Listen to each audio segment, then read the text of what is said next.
they'll be on an iron sight mounted machine gun, and they'll just shoot one bullet. They'll go boom, and you just fall over through a door hinge, dude. It's crazy. It's stupid. Anyways, you made me excited, and then you made me like, oh yeah, that's right. That's why I'm not playing this game. Took it all away.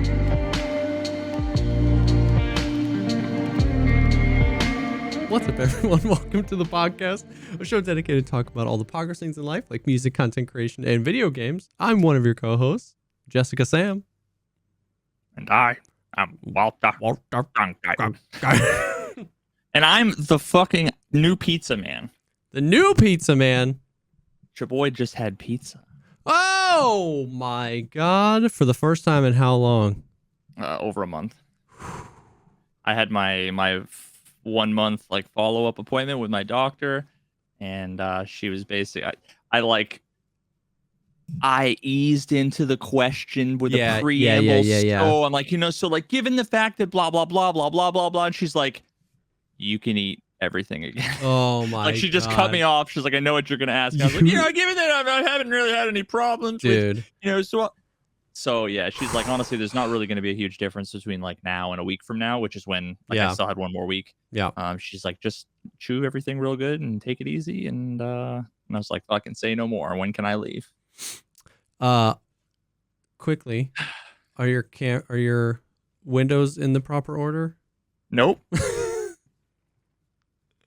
Perfect. Now they are. It's crazy how much. So was pizza your first solid food meal? No, it instantly drove across the street to Wendy's and got a junior bacon cheeseburger and a crispy chicken sandwich. Dude. Okay. And I have to say, eating those where you take like bites that are like a third of what they should be, and then over chewing them, it's not as good. As there's just something about like when something tastes really good, you want a huge bite, you want to be chewing with your mouth full, and then you want to be like taking bites before you're done chewing and swallowing, right? You just want to like I think about this all the time.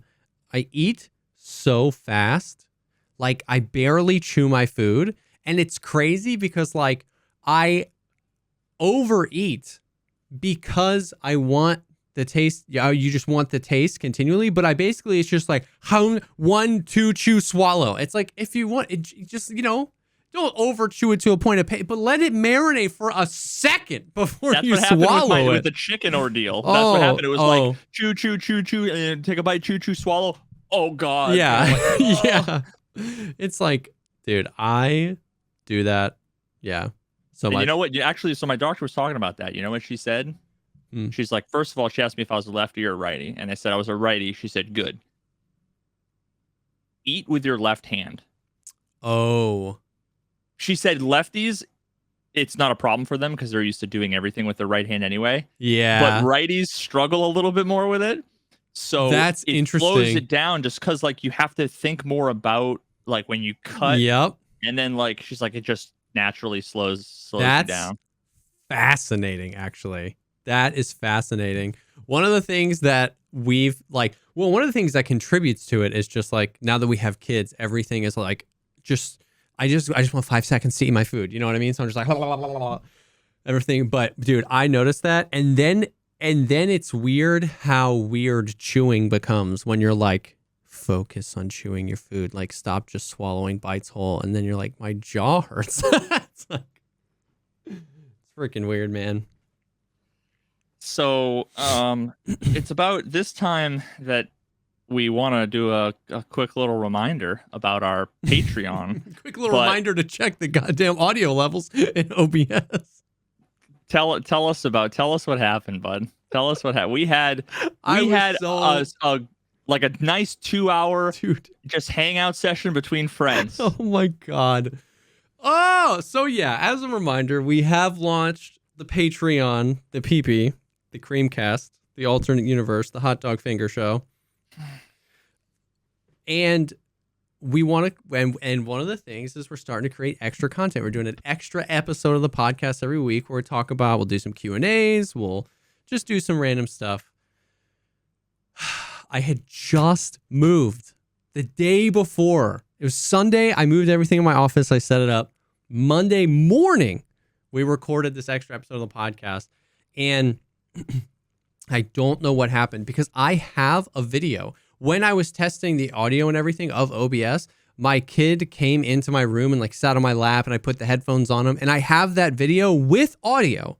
And after that, I opened OBS for us to have our meeting. I could hear you. You could hear me. I could hear my mic monitoring.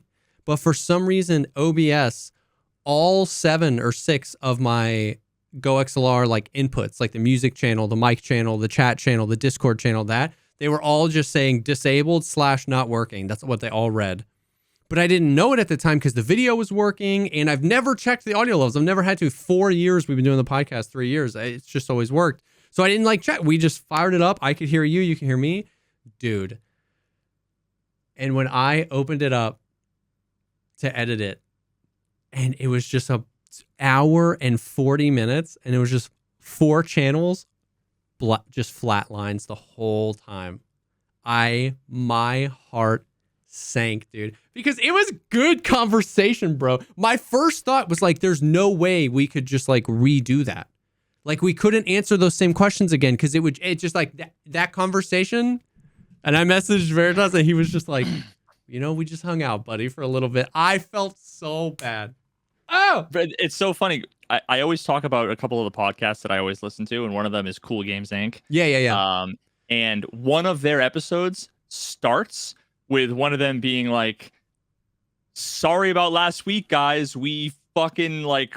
After we recorded the 2-hour episode or whatever, we closed out Audacity and realized that nothing was recorded. And then they literally had like the same conversation. Yeah. So I was someone in chat was saying we should get Subtlety with his podcast GPT and see if there's an AI that can read lips and then use our voices. And then just no matter how accurate it is, we just post it. Dude, can you fucking imagine? That it would be like creepy, bad lip reading. dude. The unbelievable bad lip reading. Yeah.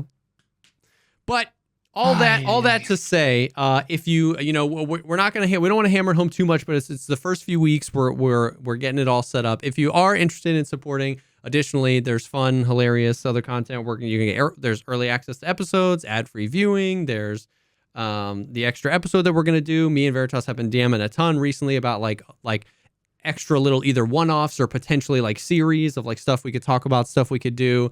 And so patreon.com/the Pogcast pod. It'll be linked below. But the support over there has been pretty unreal. So we are very, very, very thankful and excited to actually post real content and not just video with no audio.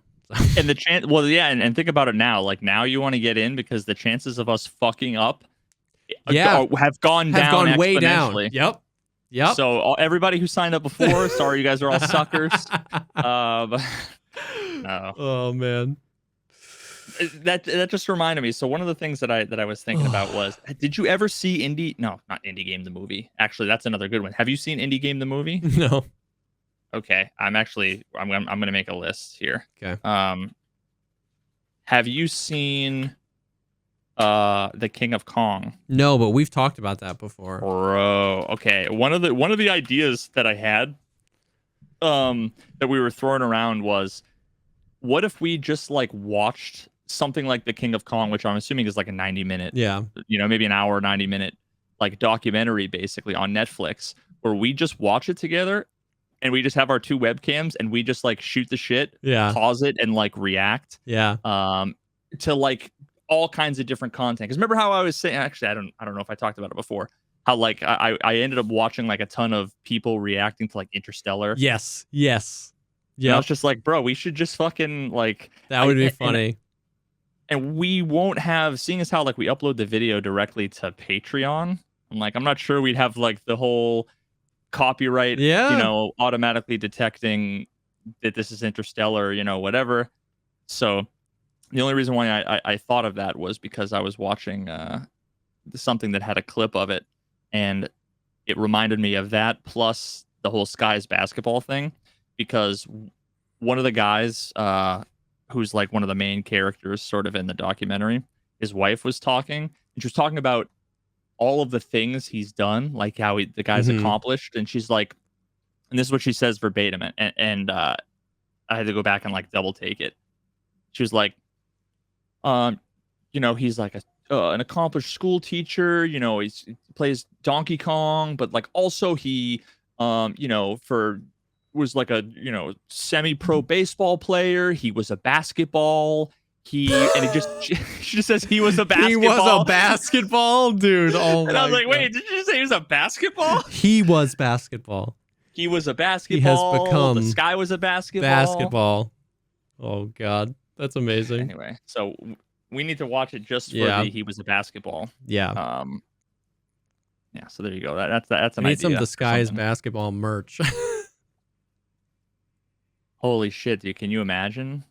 Like some sort of like campsite scene with the big sunset in the background, but it's got like the Spalding and the line. Malding. Yes, in the Spalding font.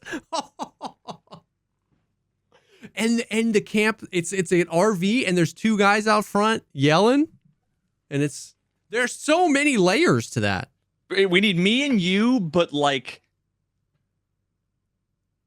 old. Yes. Somehow make us like look like old men sitting on like the things, drinking beer, on the lawn chairs. The sky is a basketball. Then the sky is a basketball. It says Malding instead of Spalding. Wow. Yeah, someone needs to mock that up. Sketch that up, toss it up on like Twitter or something. Mid-journey that. Oh my God. Oh, okay. Yep. I'm literally gonna do that right now. I'll stop talking. Now while I'm doing that, did you hear about the whole Linus Tech Tips Gamers Nexus? Oh yeah, I did. Thing? I watched. So like I never actually knew anything really about Gamers Nexus. I think I probably came across like one of his videos in the last few years, but I used to watch a lot of Linus Tech Tips, and I used to really like his content. And then I kind of stopped watching for a while just because, like things change, whatever. Yeah. But then he kind of came on my radar again when the whole GOAT thing happened. And I just remember watching that, like their coverage of it. Yeah. And feeling kind of disappointed a little bit, where it was like, I don't even remember why. All I remember is I just felt like it was like Hot Take City. Yeah. One thing, I haven't watched much of that, like their WAN show, which is like the podcast. But yeah, I'm the same. I used to watch a ton of Linus Tech Tips, and I used to watch a ton of Gamers Nexus videos, but I just haven't as much. I still watch some Linus stuff, like their news channel. They've got like a tech news channel, Tech Linked, and a gaming news channel that I watch pretty frequently. But yeah, that was super interesting. That whole thing was super interesting. I watched that whole Gamers Nexus video. Did you watch the original video he did? Yeah. I watched the original video he did, and then I watched like the follow-up video where he was like reacting to that Linus, that the Linus Media Group did. Yeah, and then I watched his like response. Actually, Gamers Nexus's response before that video came out. His response was to like the forum post that Linus did after everything happened. God, it was kind of a clusterfuck. Like they really fucked up. Yeah, the whole, and Gamers Nexus did kind of like, his video was compelling, right? Like if you watch the whole thing, you're like, oh man. And I kind of get it. It's hard because on one hand, I've seen everybody's opinions and like, I've seen everyone's opinions like of like, oh, this is just like drama baiting and stuff like that. And it's like, I get it. Like from Gamers Nexus, that's how niches work, right? Like if somebody was making videos misrepresenting Tarkov, or saying like, if somebody was like had this huge channel and they were like saying, Nikita, and when people do this, they make money off all the cheats, stuff like that. Like in the niche of Tarkov, I get super upset about that because I'm like, oh, this is so lame. But someone might not think that's a big deal. It was the same thing. It was like, of course Gamers Nexus cares, and of course because they're a part of that same, not organization as far as Linus Tech Tips, but they're a part of the same group of people that report and do testing and do stuff. And so it definitely affects him and his industry and his business and stuff like that. So it was really interesting to see it all kind of play out and what Gamers Nexus laid out. And it was very compelling at every level, with the whole Billet Labs thing, with the just like all the changes that have needed to be made in the videos and inconsistencies. It was interesting. Yeah, I mean, I the whole fucking idea that it's drama baiting, like, thinking because something will cause drama means it's drama baiting. Ding ding ding ding ding. In 2023, yeah, that is just such a basic. Like, you can't type that without a North Face jacket and Uggs and like a Starbucks venti chocolate latte in your hand, and like every girl I was in college with. It's like, it's the most fucking basic ass take ever. Yeah, it's the most. Yeah, somebody said in the chat, the most like chronically online take. Like, go out in the real world if you think every criticism is drama baiting. It's kind of similar to the people who complain about if there's a title in a YouTube video or a thumbnail that's like super provocative, that's clickbait. Yes. It's only clickbait if it's misleading. Yes. If it's like, you'll never guess where I got this $1 million from, and you found a bag of $1 million, it's not clickbait. It's not clickbait. It's not. It's marketing. You fucking nitwit. Yeah. Right. It's like, clickbait if you found a $10 bill and made it, you'll never guess where I found this $1 million. You know what I mean? And you end the video with being like, I'm going to invest this and turn it into $1 million someday. It's like, come on, bro. You know, like every thumbnail, like 6 years ago, every thumbnail had like a bikini wearing girl gone sexual with like her boobs like half out, and she was never in the video. Yeah. Right. Yeah, like that is clickbait. Yes. But like, it's just people see a thing and they think that like, oh, that matches the criteria, right? Yeah. That must be the thing. I can categorize it at the thing, and I don't have to think for myself. Yeah. You know, there's a common theme. Like reporting on something that's going to cause drama. Yeah. Is not, like Edward Snowden, just drama baiting, bro. Drama baiting everybody, bro. He just wanted the attention, right? Yeah. God, typical YouTuber Snowden. Yeah. Yeah. So I agree with you, and I don't think it was. I think like I heard of everything first from the Linus perspective. The very first thing I heard about the whole thing was I read his forum post, and so it's crazy to like. I am willing to acknowledge this. Few people are. It's crazy how much your first hearing, your first knowledge, and your first perspective of an issue can frame it. I read that and I was like, oh, this Gamers Nexus video is bullcrap, right? And then I watched the video and I was like, oh, okay, maybe it's not. You know what I mean? So I thought Gamers Nexus did a really good job of just like laying it out, and especially in his first video, not getting too emotional. He was just like, hey man, here's what we see and here's the things we take issue with. So it was super objective. Then I went back and read the forum post again, and I was like, oh, yeah. Like if anything, there's a way that he could have done that would have been like needlessly drama baiting. But that was just something that like it needed to be done. It needed to be said. And what was he advocating for? That's another thing. Is this drama baiting? Well, he was advocating for Linus and the team, but just to be accurate, concise, take extra precautions, transparent. You know what I mean? Like, he wasn't advocating for like himself to get more view or whatever. It was just like, hey man.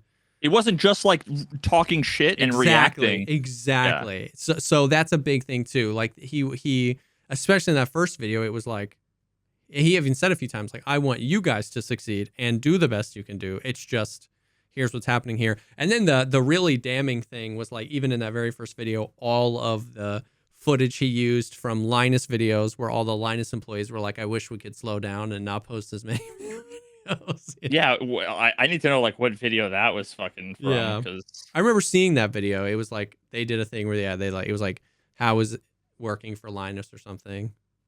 And yeah, I don't know. It is what it is, right? Like, I hope, like, the Linus Media Group has ceased all production of all videos on all their channels. I hope that they come out of this better. I love that content. I've seen so much Linus Tech Tips content. I hope that they come out with a better system and are more accurate and are better for it. I think, yeah, maybe some of the responses were not great, but my hope is, like, I still love all those channels, and I've come to love a lot of the people that, like, are the faces of some of the other channels, you know what I mean? And I know they want to continue to do what they're doing. So it's like, yeah, see, the hard part is I wonder, like, what we can criticize how he responded, and I guess the whole thing is, like, what do we want? What we really want is for him to, for Linus to basically say, fuck, you're right. Yeah. We're going to do better. No excuses, no justifications. We rarely get that these days, though, from people. Yeah. It's unfortunate. I think the only time I've ever seen anything like that, and I don't even remember what the details were, and I don't like take sides or anything like that. Yeah. It's been so long. But remember the dude who used to make the videos where he would, like, be like news, like, Channel 5 News. Didn't something Andrew? No. What's his, Andrew Callahan or something? I think so. Yeah. I think there was something maybe with, like, inappropriate text to girls, or I don't know. I don't remember what the details were. Yeah. But yeah, I think, like, his response at least was like, well done. Like, if you're gonna do it, like, this is how to do it. Yeah. It's been a while. I might be misremembering, but I want to try something. Let me see if this works. Oh. Yo, God. Yo, Midjourney. It didn't quite get it. Yo.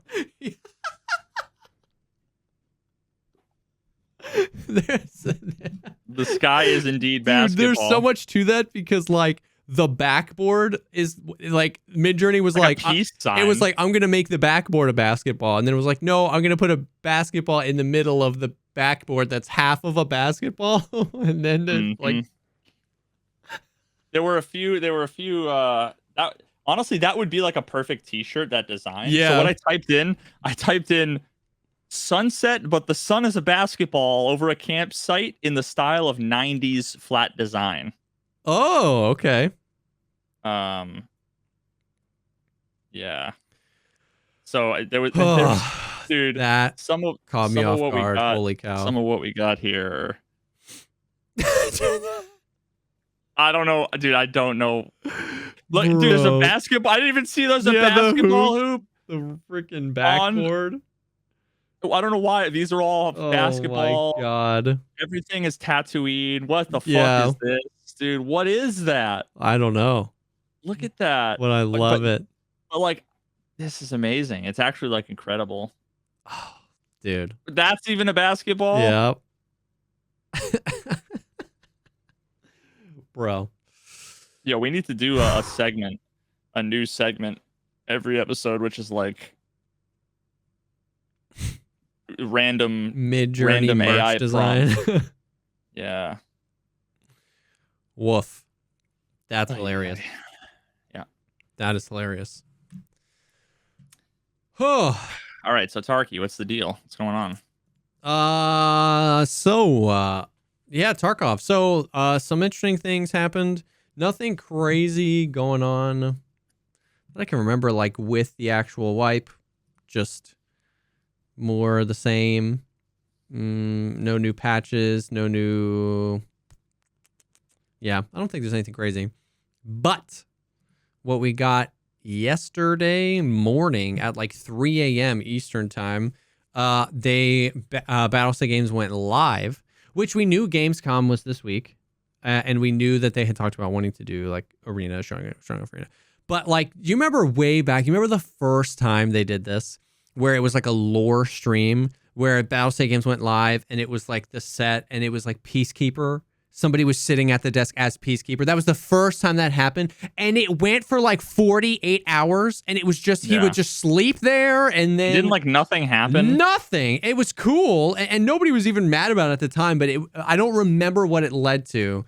But they've done a few of those now. And they were doing another one. So it was a combination of that and the ARG stuff. Like every once in a while, a QR code, like somebody would in the actual set in the stream would drop a piece of paper and it would land face up and it was a QR code. And then Nolan and his nice guy and his gang, the Sons of Soon, were doing it, and they were actually like a part of it. So the set changed every like 20 minutes, and the set change, it was like you get static and it would be a new set. And the set change was a new place in the hideout. There was like the rest space and the gym, and it was always new places on the hideout. And one of them was like the Intel Center with the computers. And on the computer in the stream was like 8. It was like user 1, user 2, user 3, and it all said access denied next to it. And every time there was a new clue to the ARG, and then the ARG guys would go start solving the puzzles. When they solved that puzzle, it would literally switch to user 1 access granted. And through the entire stream, the ARG guys were... And so the stream was just going to be up until the ARG guys could get all the clues and get all the things and give everyone access. It was like a kind of cool... Like, I'm not into the ARG stuff, but it was cool for those people that were. And it was just cool to see their sets. All the like hideout sets. There were like these weird security cameras that would show like scavs. At one point, like 3 scavs brought in like a legitimately 4-foot tall LEDX. It was like this huge, all 3 of them like brought, and they tried to put it in a container and shut it, but they couldn't shut it. So there were a bunch of like Easter eggs and just funny things. But the stream went on for probably 18 hours or something like that. And then somebody posted a clip in the chat. Don't worry. Oh yes, dude, I love that we have this now. But yeah, it's just like this humongous LEDX, and they tried to shove it into a crate. It's so dark. Yeah, it is dark. So it's one of the many angles. They walk away, and you can kind of see it's a LEDX. Oh, you cannot at all on my perspective, but. Yeah, what the fuck? I mean, yeah, you can make it out. They've even gotten like the trash on the ground. Yeah, too, which is dude, they really went all out. There's like concrete pieces everywhere, and dirt and grime and wires and pipes, graffiti. Yep. So I don't know. I mean, it's kind of like they pre-recorded it all, but then I don't know how they updated like the user access stuff live. I don't know how they did it. But there were quite a few sets and quite a lot of it. And it was cool. Once again, it's not like... It's so funny, man, that people just... I know it's a super minority, and I know it's not worth getting caught up about, but this is the Pogcast. But it just, man, like, there's just always somebody, no matter what, it's like, they could be fixing the game, dude, and they're doing this bull crap. You know what I mean? The stream is so stupid. They're not doing anything. And it's like, dude, shut up. That's it. These people are up. Legitimately like, you know how we're afraid of like bots, like AI becoming human? Yeah. Humans are going to become bots before then. Yo. Yeah. And by that I mean they've already done that. Yeah. Like, these people are just, they would all fail the fucking Turing test. Yeah. Like, yeah, they're just the human equivalent of a failed CAPTCHA. Like, I don't know. I don't know. I know, once again, there were 10,000 people watching that, and there were hundreds of thousands of people in the Tarkov community, and it's a few dudes. So I know, but it's like, man, if these, however many 100 human beings that work at this, if they are doing anything other than eating and sleeping and making this game better, then I didn't get my $45 worth 4 years ago when I bought this game. And it's like, brother, dude, it happens all the time. I mean, we talked about this every time we're talking. Oh, like, how could they do PMC karma? Someone's like, well, they should finish the game first. It's like, dude, I know, man. It's nobody disagrees with you.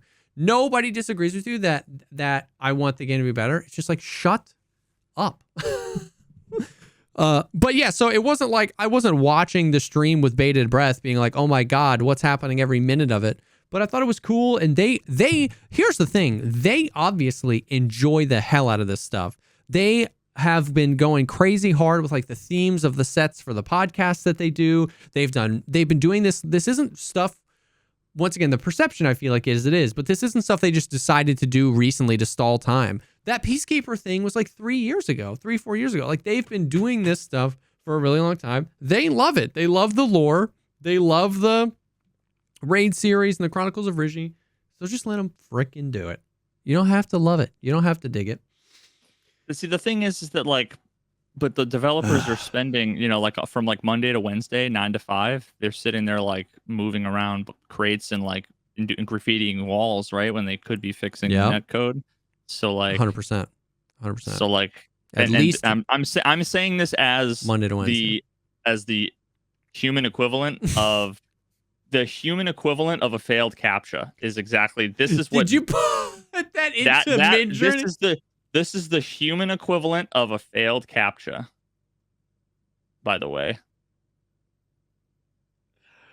Bro, Midjourney really just upped the production value of these podcasts. Wow. Yep. Anyways, so it ended, and what we got, which was expected, was arena-related stuff.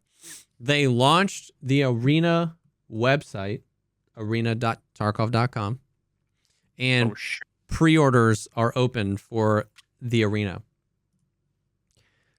But no date. Who the fuck is this guy? That's freaking Chad Willers. No, I don't know.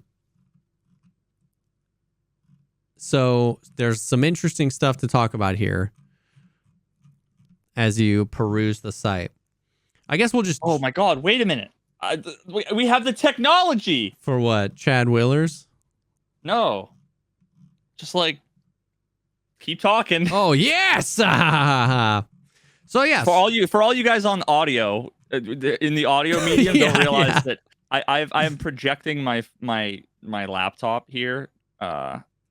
So we can show people. So that we can actually do what people have been begging that we do forever, which is show the shit that we're talking about, which unfortunately we can't paint as colorful a picture with my mouth words. You'd get pretty close. Yeah. So yeah, you just scroll down to the people. There's not much. There's some things talking about ranking, talking about the big arsenal. If you have the Edge of Darkness edition of the game, you have the Rizhi version, the Rizhi edition of the game, which is interesting. If you scroll kind of all the way down towards the bottom, you can select a few of the game modes, which is kind of cool. And just kind of like see, there's a PvE mode. The guy's name was Bromine, like the... I don't know. There you can click a few of the maps. It looks like there's 7 maps, but you can only click on 4 of them. The bowl, the box, and the resort coming later. And there's 5 total game modes. You can only click on 4 of them. Shootout is like each team plays against each other. Oh my God, duel better be a cage match. It better be 1v1. Solo duos. Yeah, solo, duo, or trio modes. Then there's team fight, 2 teams of 5 players, fight for victory in 7 rounds. Overrun, by the way, very cool. PvE. It's a PvE mission for 5 players. Gold team is to clear waves of enemies. I like that. I think it's cool that there's one mode in here that's PvE. I think that's dope. And then last hero, deathmatch between multiple players. The goal of each player is to score the most kills in the allotted time. And then duel. I'm assuming that's just like straight 1v1, right? Has to be cage match 1v1, dude. If it is, I'll fucking cry. Yeah. I'll be a Tarkov main again. OMG. And then you scroll down and you can click between the maps, but they're all the maps we've seen already. Sawmill and Bays were in the trailer. Wait, is that Bays? It's Bay 5. Oh, Bay 5. Bays. And then Air Pit and Equator were in the original trailer. Yeah, that's a 5. Yeah. No, it's a 5. I'm just dumb. It's the Bender font. You know, that's the name of the font, right? Bender? Bender? Bender, yeah. Is that the name of the Tarkov font? Yeah, I still use I use Bender in all my thumbnails, even for like the Diablo stuff. Oh. It's a very thumbnailable font. Yeah, it's pretty good. Bender. So yeah, so that's the Arena website. Pretty cool. Yes. See, we need Equator. Yeah, it's a shopping mall. The bowl, the box, resort. Dude, resort. I really hope that's literally just Shoreline. I really want it to be. I think it would be so sick if it was just Shoreline Resort as an arena match. All they need to do is like make it. It should just be like East Wing, West Wing, and it's the 3 floors. With like the ends boxed in, so you can't go out either end. So it's like there's a verticality, right? Where it's 100%. You gotta go up and above and over and whatever. We got to come up with like a layout system where we can do this with both of our faces, because it's hard not getting your impressions of this.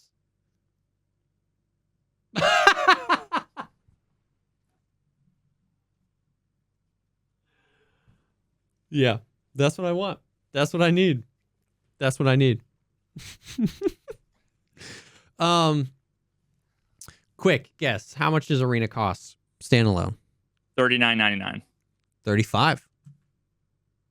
Ooh. Yeah. So that was a good guess. That was a great guess. And not bad as a standalone game. Also, okay. So let's talk. We're gonna have to get to this eventually. One of the tabs there, 2 games, 1 character. Win games and your character's level, skills, and weapon mastering will grow in both EFT Arena and Escape from Tarkov, and vice versa.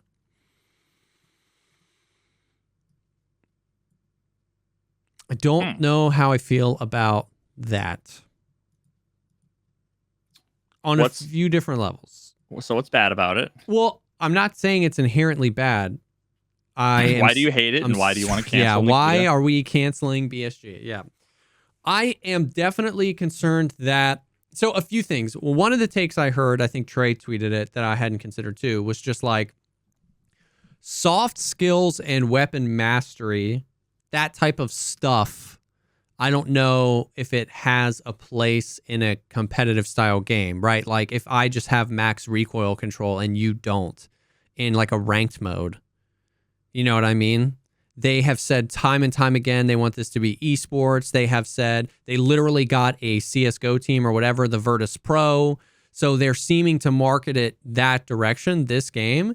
And like strength and endurance or stress resistance or vitality or perception or recoil control or assault rifle skills.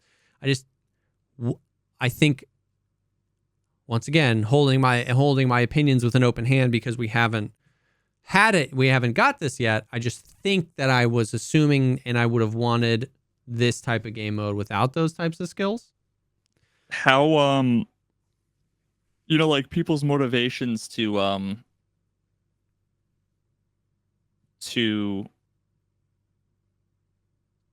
do like the cheesy, I'm gonna reload 1,000,000 times, whatever. Now the new meta is gonna be like That's literally what I said.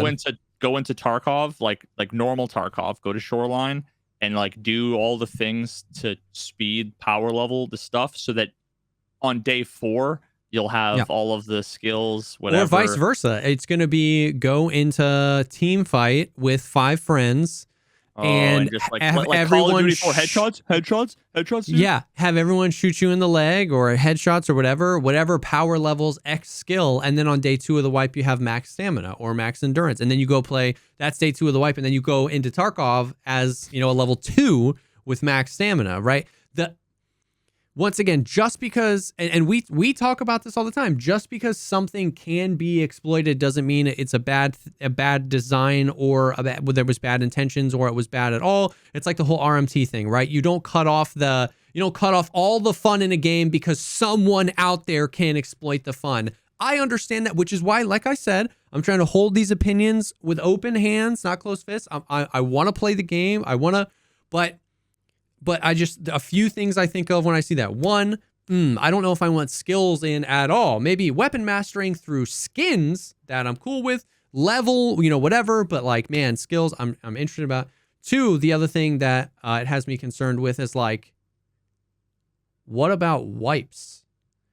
I was just going to say, because if your level and skills progress together, then the wipes apply to Arena. Then do Tarkov wipes apply to Arena? Does anybody want that out of like a session based, arena shooter? I don't know. Once again, I don't know, but it brings up questions. And then thirdly, just how that's a. So yeah, part one was, I don't know if I just want skills in the game at all. Part two, how do wipes apply? Part three is, that's just a more aggressive connection of the games than I thought, especially since, at least previously stated by Nikita, is currency would also be shared between the accounts. Has that been explicitly? That was explicitly said by Nikita at one point in the past. It's not on the website. They could absolutely have changed their mind. You know what I mean? It was said by Nikita, but I don't like that whole, we hold him to stuff he said in, 2017 or whatever, but that is just a really aggressive linking of the two games. When they said they were going to connect the games, I was thinking stuff like, it would be so sick if you got to a certain level in Arena, you unlocked cosmetics that you could get in Tarkov, or armbands or weapon skins. Like I wasn't expecting if I get to level 10 in Arena, I'm level 10 in Tarkov on my first raid. That's just like, I'm like, whoa, that's more aggressive than I thought it would be, Yeah. And maybe leveling and leveling skills and leveling weapon mastery is like much slower in Arena. And so it's balanced in that way. You'd have to just put so many hours in if that was going to be your only way. I don't know. Or it's slower everywhere. Yeah. Like if they made it take twice as long. Yeah. But that would suck for people who didn't play Arena. I'm just interested because, I'm just interested. Definitely concerned. I would say the interest is on, like, not, the concern is, it's funny because like the concern is not that Arena will be a bad game. I'm actually really excited for it. Just the concern is the tying to Tarkov, because once again, I want to ask questions, because they're very aggressively targeting a different type of audience, right? By getting like the Veritas Pro guys and going to Gamescom and constantly talking about how esports ready it is. So to connect them, I don't know. I guess the worry is that the escape from Tarkov experience is diminished more so than the Arena experience. Because if you can level up without worrying about losing a quest item, if you can level up without having to, die and buy another kit, if you know what I mean? Like, I just worry that the Tarkov, Escape from Tarkov main game experience is diminished. And I'm not saying 100% that it will be. Maybe that could have been a translation weirdness and it's not what we think it is. But just the verbatim thing on the website is 2 games, 1 character. Win games and your character's level, skills, and weapon mastering will grow in both EFT Arena and Escape from Tarkov, and vice versa. That's verbatim what it says on the site. So just, I don't know. I don't know. That's one of the things that definitely concerns me.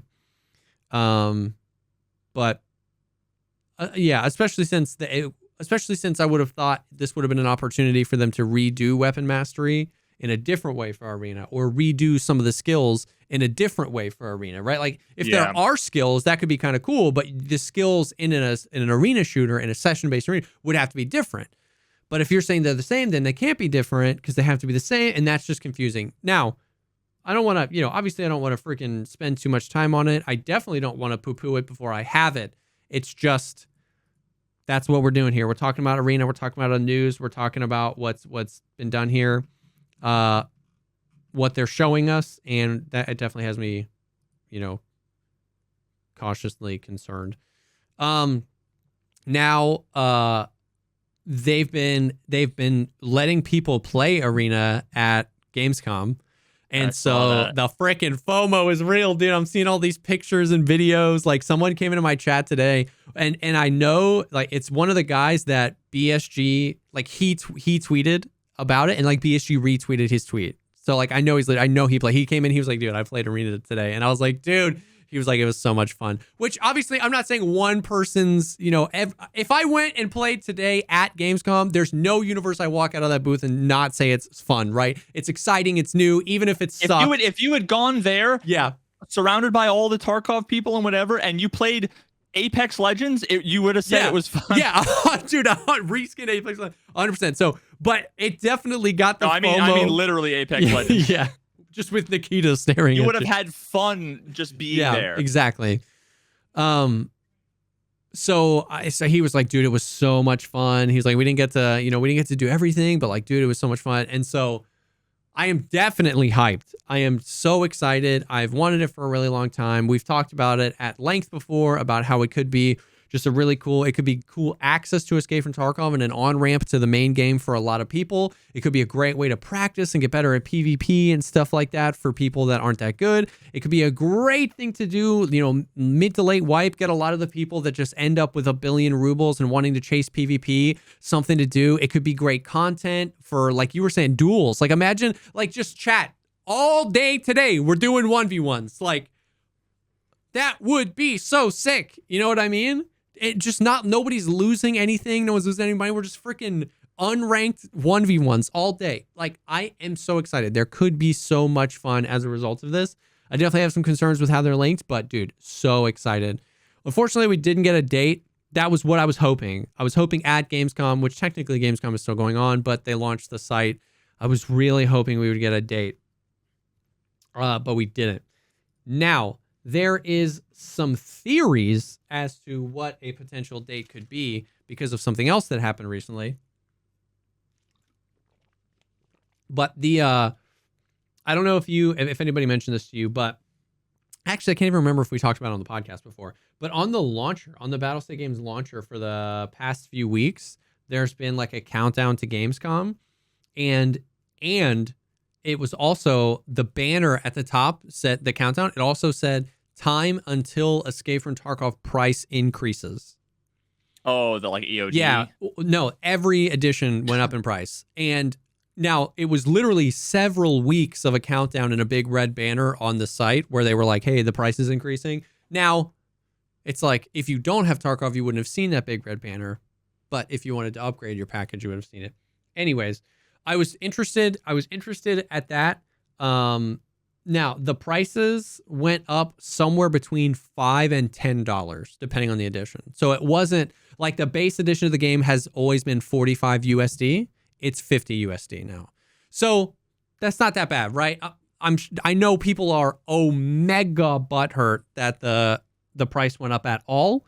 But I'm kind of surprised they did that. I mean, I'm surprised they did it as well. I would have imagined the time to up the price of the game was like before launch, which I don't think anyone is expecting to be like. I mean, I feel like, I don't know. There's nothing wrong with them doing it. From my perspective, I feel like they've made enough fucking money that like they wouldn't need to up the price even more, and it's already, in many cases more expensive than every other game out there. So it's for EOD, yeah. I mean, $45-$50 these days when that's reasonable. AAA games are costing $70. Yeah. And they do sales frequently, but We've talked about. I mean, that's only to let the cheaters buy new. 100%. That's true. The sales are not for course. legit players. I forgot. How could I have made that mistake? Yeah, nobody has friends. No one. No. Now we've talked about before how I have never played a game in my life where the community hates the developer so much and yet advocate for the most expensive version of the game. Like, Tarkov is this like weird, if you don't like the amount of, dude, this gets under my skin so bad when people are like, dude, I just keep dying to all these freaking white name cheaters. And I'm like, that's freaking crazy. That statement was crazy of you to say. To imply that they were a cheater because they don't have the $150 version of the game, they're a cheater because you thought they were sus or not. I get that most cheaters have white name accounts, but it's crazy the culture of if you don't have EOD, especially since there's 4 editions of the game and only one of them. You know what I mean? Yeah. You could have a $110 version of the game and have a white name. So I get it, because it's one of those things where now we know that lots of cheaters have EOD. I think a lot of them don't care, or that's they're that the other thing too. Yeah, or that it's like that. It's almost like armor against. Like, you're not going to ban me. I have EOD, because why would I cheat, right? So they can cheat, and they almost feel like it's like insurance against it. I think in some ways, but like I do understand the sentiment. Just because when you get it, just like statistically, most cheaters have to be standard accounts. Yeah, and here's why it's like meaningful, because for like a 2-year period, 97 deaths out of 100 were to EOD accounts. Like, seeing the white name was so rare. Yeah. It was like you'd see a scav, you'd expect it to be like a scav name when you see it white, like in your peripheral vision. So then all of a sudden, when you keep dying to sus things, and then you're like, that was sus, and then you see the standard account or the white name, it's almost like it's I get that. Not more evidence, but I mean that's the reasoning, right? It's like, well, it's in one more nail in the coffin. I get that, but to me, that's like every murderer is a human. So like all these humans that make me mad are obviously also murderers. Like, that's where I am. It's like, it's true that all murderers are human, but that it does not need to be a part of the conversation. It was a sus encounter, or it wasn't a sus encounter. Imagine someone was like, I think, this guy who's about to pull up, I'm pretty sure he was the person that like murdered my whole family. And he pulls up in like a white van, and he's got like the square glasses. Yeah. And he and tucked in polo shirt into his khakis. Yes. And you'd be like, oh, okay, that's the white name. That's like he looks like a psychopath. But that's the thing, though, is that like you're saying that everybody that doesn't have Edge of Darkness struts around in a white van with tucked in pole. What I'm saying is those attributes, the white van, the creepy sunglasses, the fact that he's been following me for a week, I don't know if he could have hit that shot. How did he have that information? The white name is just existence. It's just personhood. It's consciousness. I have to have a white name to at least to play the game. I totally agree. What happened? You're exactly right. Everybody had EOD, and then the 2019 drops happened, and 2019, 2020, the game exploded, and not everybody bought the $150 version of the game. I totally agree with you that most, most cheaters, I would say probably most cheaters, of course, some have Edge of Darkness, but most cheaters have white names. But it's just, square's a rectangle. A rectangle's not always a square. It's like, it's just because. Well, no, your logic is not wrong. Although I don't think that is what people are saying as I mean, I can't say what other people are saying, but in my experience, that would be as if someone was like, that seemed like a legit kill, and then they see the white name and they go, never mind, it was a cheater. I don't think people do that. I think they go, I think that was a cheater, and then they see the white name and they go, yup, definitely was a cheater. So I think they do. I legitimately think a lot more people than you think get to the end screen frustrated that they died, see a white name, and report. I'm sure a non-zero number of people do both. But I would say it's probably a lot. And then secondly, I guess so. What it comes down to is like, it's just agree to disagree. Because I'm saying I agree. You're not wrong. Yeah, but I understand why people think that. Yeah, I understand it. I just disagree with it, or not disagree with it. Okay. I understand your perspective as well. It's just to me as if you said he could be the killer. He is also alive. I'm like, yeah, sure. That's like, we didn't have to say that. We said it. That's fine. Let's move. Like, okay. Like, of course, everyone that could be the killer is alive. I think it's like the way that I'm like trying to understand this is, imagine you got bit by 2 pit bulls. Yes. Okay. The next time you see a pit bull, you're like, yeah. unreasonably, like, there's no reason to think that pit bull, right? It's not all pit bull. So it's like, I understand that it's statistically unfair for that person to be scared. It's unreasonable. But at the same time, I also kind of get why they feel that way in the moment. Like, I've done that a million times. Yeah. You know, and we've even talked about that before, where I've been like, have you been dying to a statistically significant number of white names all of a sudden?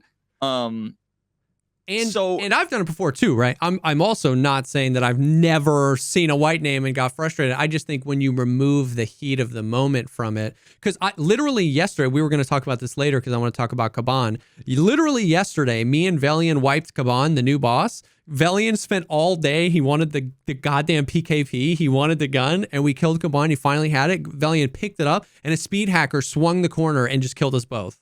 I saw that clip. Yeah, EOD.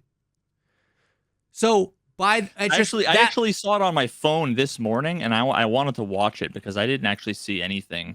Yeah. On my phone like this morning while I was like, wiping the crusties from my eyes. Yeah. And so I was just saying that, like, if that's the logic, then it would apply to EOD too, where it's like I've gotten bit by pit bulls with gold names too, but I don't think every single gold name is a cheater. And once again, it's hard because you don't think that way. You're not the person I'm talking about. You don't think every single white name is a cheater, but I interact with those people on a daily basis that think every single white name is a cheater, and I'm like, dude, please stop. So I definitely wouldn't say every white name is a cheater. And I wouldn't think that of you for sure. But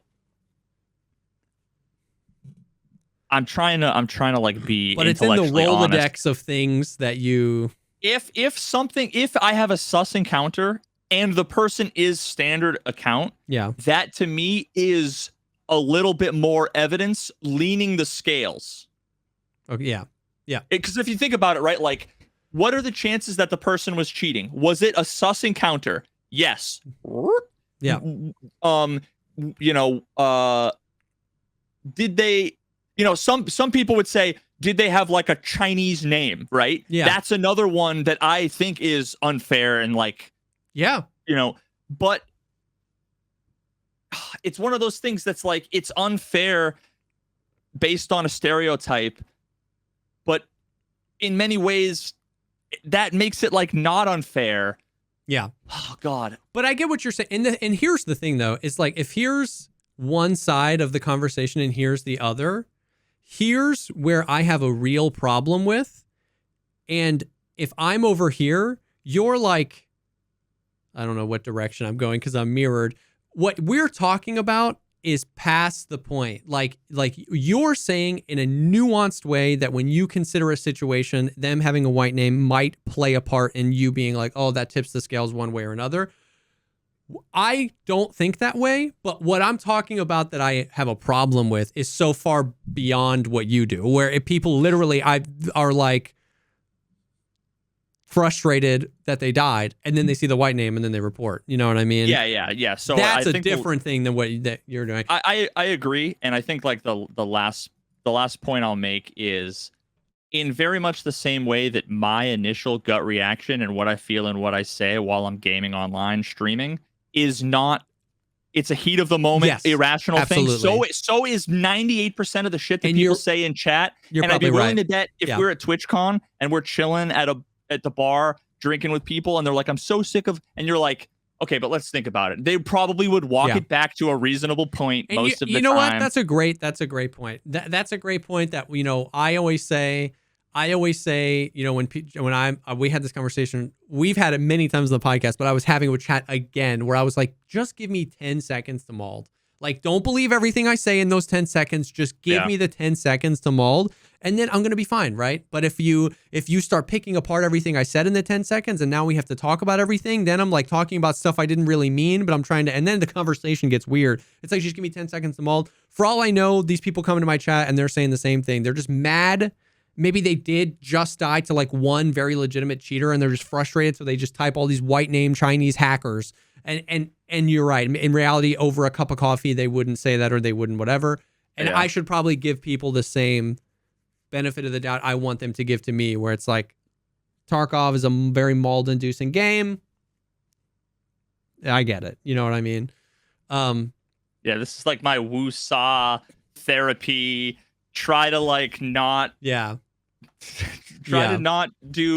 to do unto others as I would, because I know the moment I like fully agree with you, I know I'm shooting myself in the foot for the 27 clips that there are going to be. No, I'm like, of course it was a standard account. Like I would be a hypocrite if I was like, understand. I don't get it, because I do get it, but I also recognize that in many ways it's fallacious.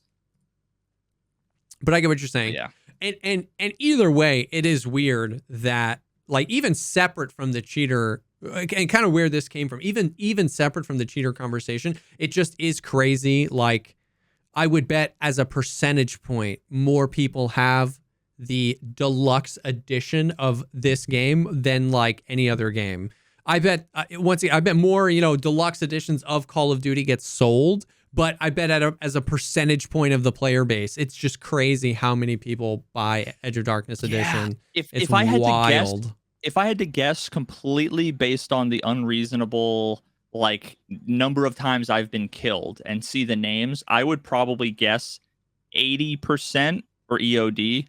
Whereas like I wonder if the Diablo, there was like a $90 version and then like a $70 version and like if I had to guess, part of me would, based on literally nothing other than just assumptions, like baseless, but I would assume that it was like 30% got like the most expensive version. I agree. The only exception to that are when games give, which is a very common thing now, early access to the game only to the highest editions.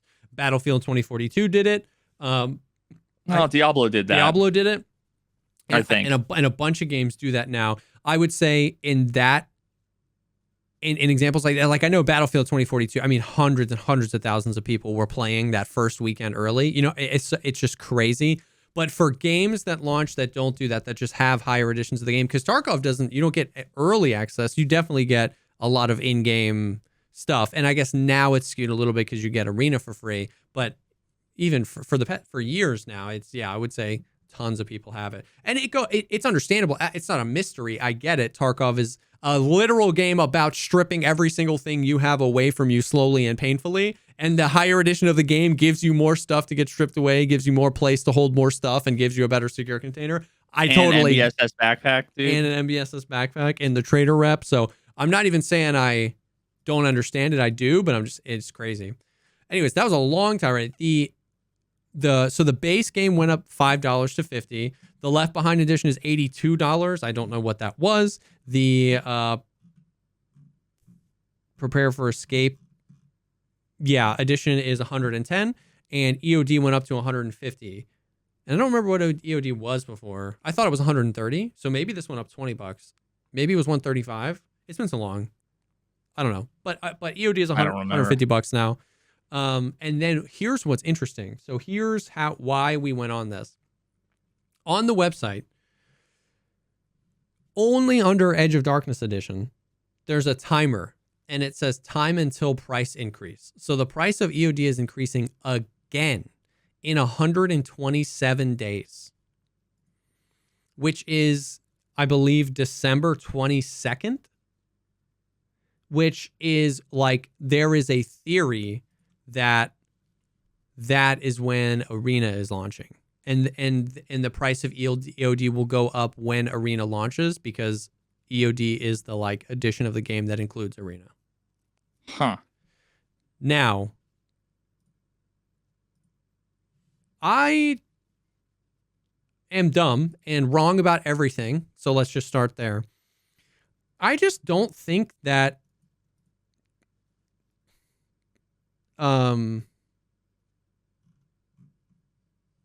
I don't think launching Arena around the launch of around a wipe is a good idea. I don't know. And we know that there's another wipe in December. You know what I mean? So that just seems wild. I don't know. Nikita kept saying soon. It's so soon. It's ready. He said in the podcast before the wipe, it's ready. It's ready to go. It's so soon. We just will show you guys at Gamescom soon. He said launching in the fall access in the fall. And then this timer pops up that says 127 days until EOD goes up in price. So I don't think that there's no sense in the theory. I think there's something there to be like, that could coincide with Arena, and that's why EOD is the only one that is increasing in price. However, I don't want them to launch Arena around a wipe. That just seems crazy to me. Dude, is it because you think that they would be like dividing their attention too much for like resources, or dividing the player bases? Yeah, I think Arena is launching in beta. Like what we're getting is early access. Like they're beta testing Arena.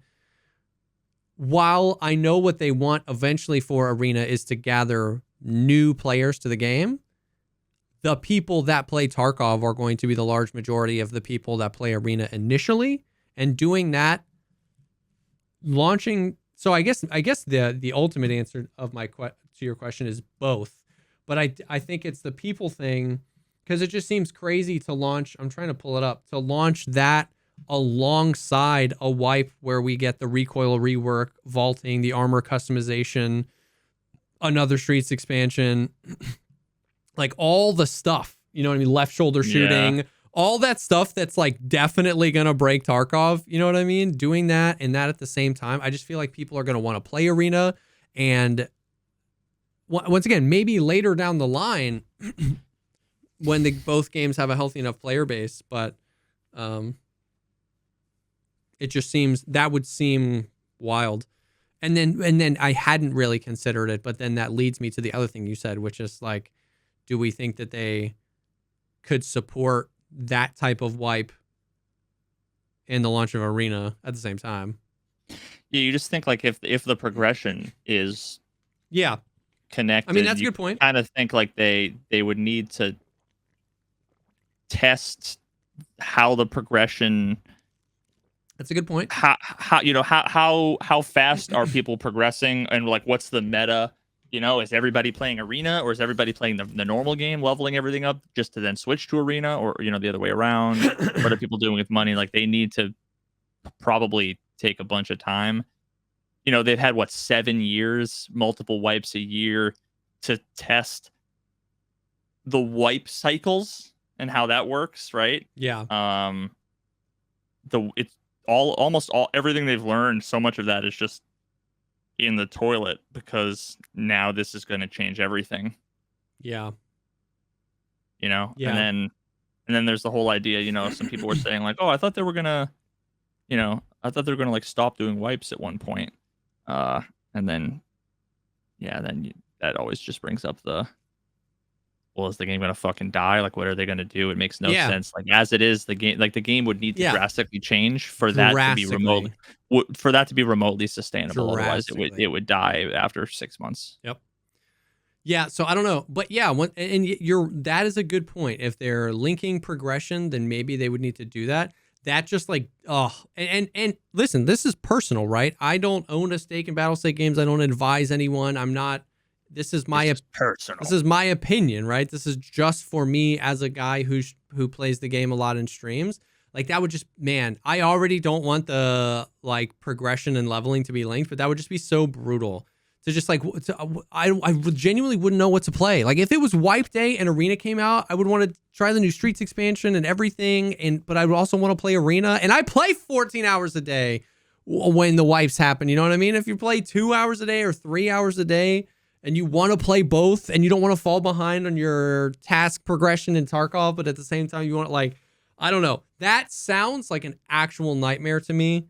I am not in charge. I do not speak for anybody else. If you're a casual that's excited for the progression leveling, I'm not speaking for you. I don't DM Nikita. But I pray to God that doesn't happen. That sounds like a nightmare to me. Holy cow. But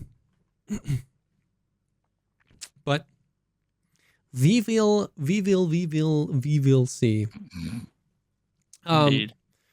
There's a few other Tarkov things to get to, but before we do, I want to take a second and thank the sponsor for this episode, and that is HelloFresh. HelloFresh is America's #1 meal kit. You get farm fresh, pre-portioned ingredients and seasonal recipes delivered right to your doorstep. Skip the trips to the grocery store and count on HelloFresh to make home cooking easy, fun, and affordable.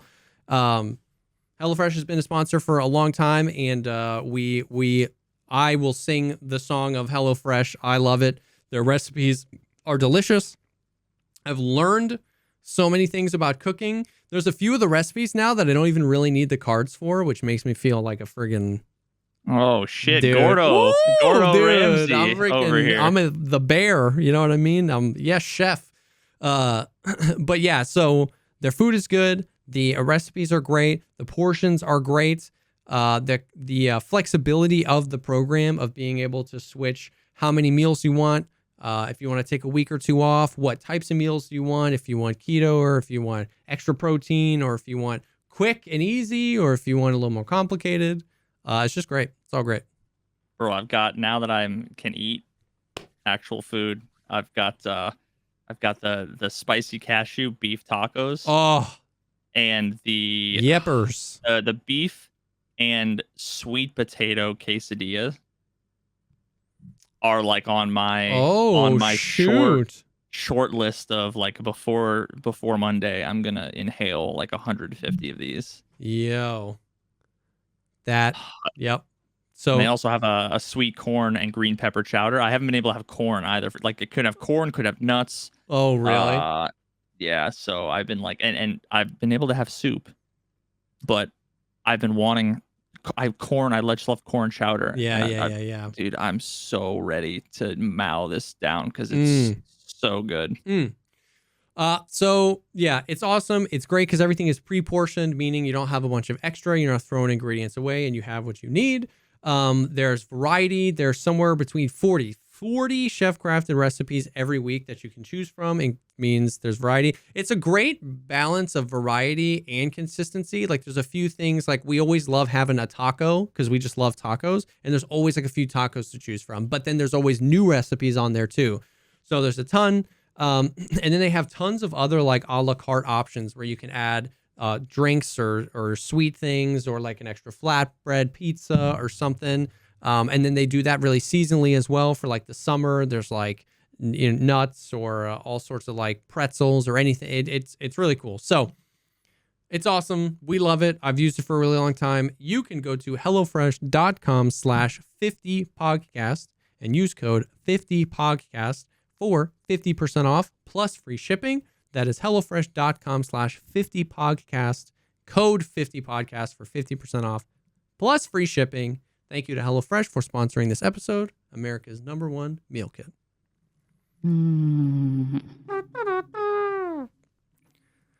Yo, 50%, that's wild. 50%. 50 Schwiggity what? 50%. Schwiggity what? I need to close the HelloFresh website because I'm drooling again.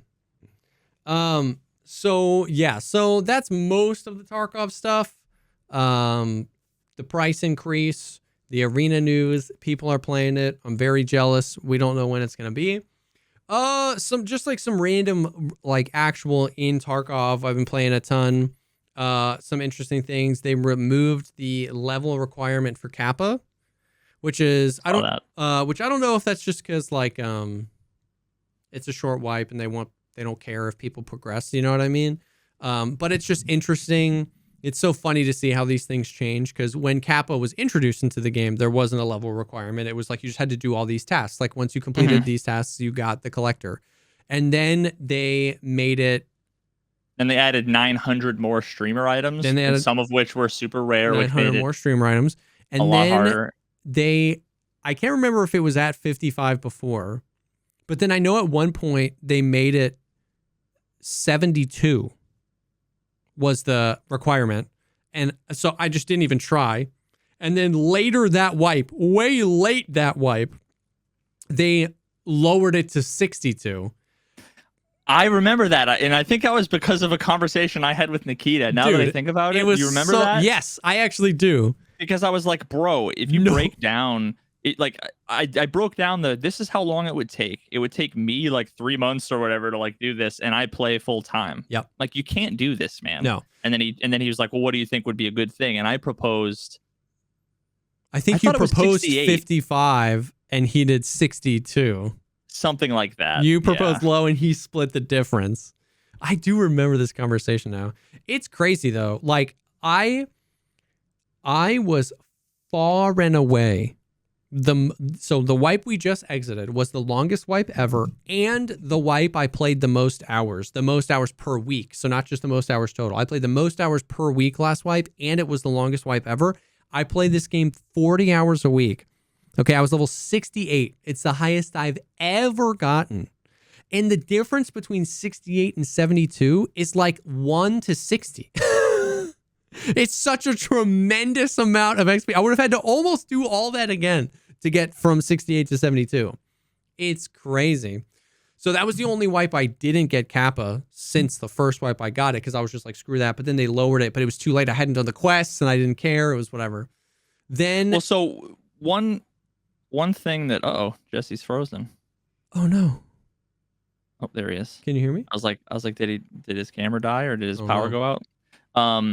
So one thing I do want to point out is that like just came to my head because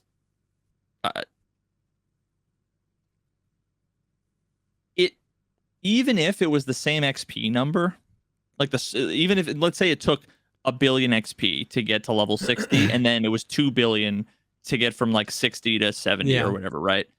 It wouldn't take you twice as long. No. Because not twice as long, but it wouldn't take you the same amount of time, just because the XP you get like per quest and per raid, it goes up so much, especially if you're doing like the efficient meta. You go and you kill 10 raiders and you finish a bunch of daily tasks where you're getting 37,000, 58,000 XP. So, and not that changes any of the points, but... No, I mean, you definitely gain XP faster from quests. The in-raid XP levels out unless they do events. Like, when they do all bosses event, like, you can get 80,000 XP if you kill every single one of the bosses. You know what I mean? That's, like, crazy. Yeah. But and you're not doing that in the first couple weeks of the wipe. You're not going to be, like, wiping 7 raiders on labs. You know what I mean? Like... Yeah. But dailies and weeklies definitely are crazy XP. When you get up there, but anyway, so it's interesting. What I was saying was it's interesting because there didn't used to be a level requirement, and then there was a stupid level requirement, and then there was a crazy level requirement, and then there was a pretty adequate level requirement because then they lowered it to 55, and for the past 2 or 3 wipes it's been like 55, which is like okay, whatever, and then they removed it. And so it's just interesting to see how that goes full circle, and now there is no level requirement, and you just have to get all the streamer items and complete all the quests. I still don't necessarily think I'm gonna go for it this wipe. We'll see. What is that? Tarkov Arena. Escape from Tarkov Arena. Dude. Tell me that's... Oh, that definitely looks like that could be an arena map. Rackham. Rackham. Remember that guy? Rackham Willie? No. Tell me this isn't Big Red. Yo, seriously. That underwent some renovations. Some renovations. Big Red in an alternate universe. There's a basketball over here. Some hot dog fingers. Yep. Yeah. So yeah, capital requirement level got removed, and then dude, yesterday we were just like farming the new boss, and it's pretty cool. It's a pretty cool experience. We were farming it at night, and he spawned. Here was an interesting here was an interesting design decision that made me mad and then made me happy. So, well, first of all, Kaban is just like cool to fight. Like, he really isn't hard in the way a Tarkov boss is normally hard. Like, just aimbot, you're dead. Like, if you can kill the guards, Kaban is pretty easy. You just like, because he freaking waddles. He walks so slow when he's like running around. The thing is, though, is that AI scavs will fight for him, and he can have upwards of 9 guards. And do they all have like 1800 HP? No, not too bad. They're like the Giga Scavs, where like it's more HP, but it's not like, Sanitar HP. What's cool too is like, once again, you haven't played a ton of streets, but you've got Lexos, which is like the car dealership with where you can go upstairs and there's the like office. And then aren't there like a couple of sniper scavs and maybe like a turret or something up on top as well? Yep. And then there's the little like Connex town in between. And then there's the other building that also has a second floor that you can like go out the back.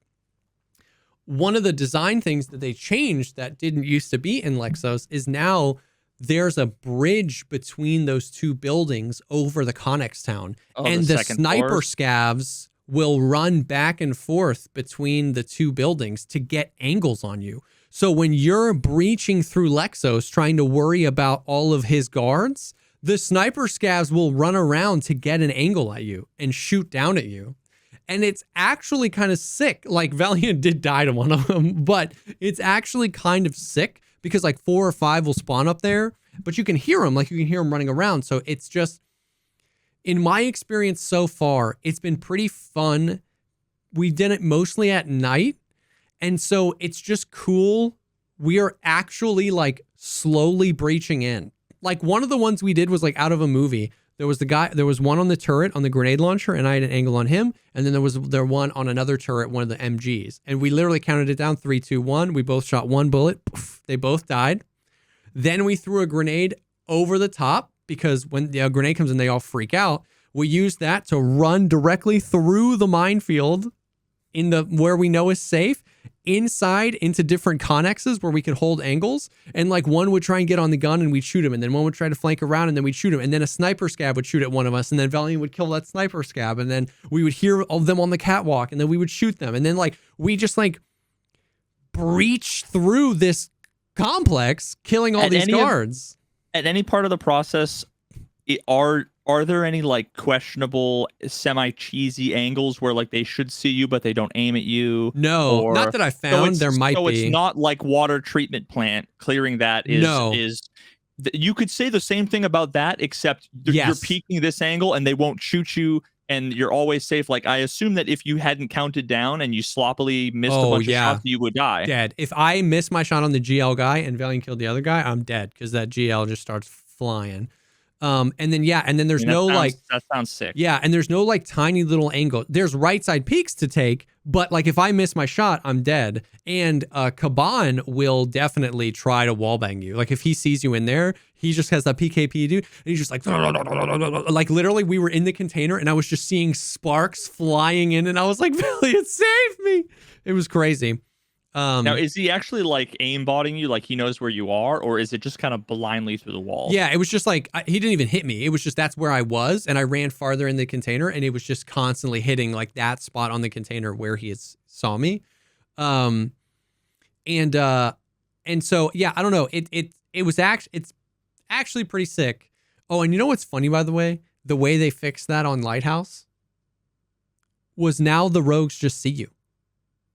So literally, if you if you're in a building and you the slow lean right-hand peek through the hinge of a door, they're already looking at you. They shoot you. Just dead. Like, the way they fixed that was they've made the problem worse, not better. They just gave them all wall hacks. Yeah. The only reason you were doing that was because how broken their AI was. And so instead of fixing their AI, they'll just shoot. They'll be on an iron sight mounted machine gun, and they'll just shoot one bullet. They'll go boom, and you just fall over through a door hinge, dude. It's crazy. It's stupid. Anyways, you made me excited, and then you made me like, oh yeah, that's right. That's why I'm not playing this fucking shitty game. Took it all away.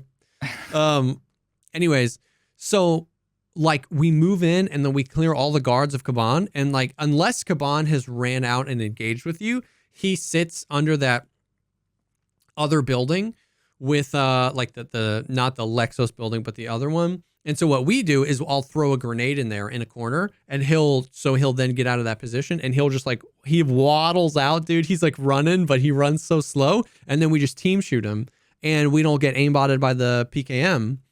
And so my experience with him so far has been great. Velian died and I wiped him solo once, and then me and Velian wiped him again. And he had an RPK that time, which made Velian very mad. And then me and Velian wiped him again. He had the PKP, and then we died to the speed hacker. And then me and Velian wiped him again. And we got out. He had the PKP.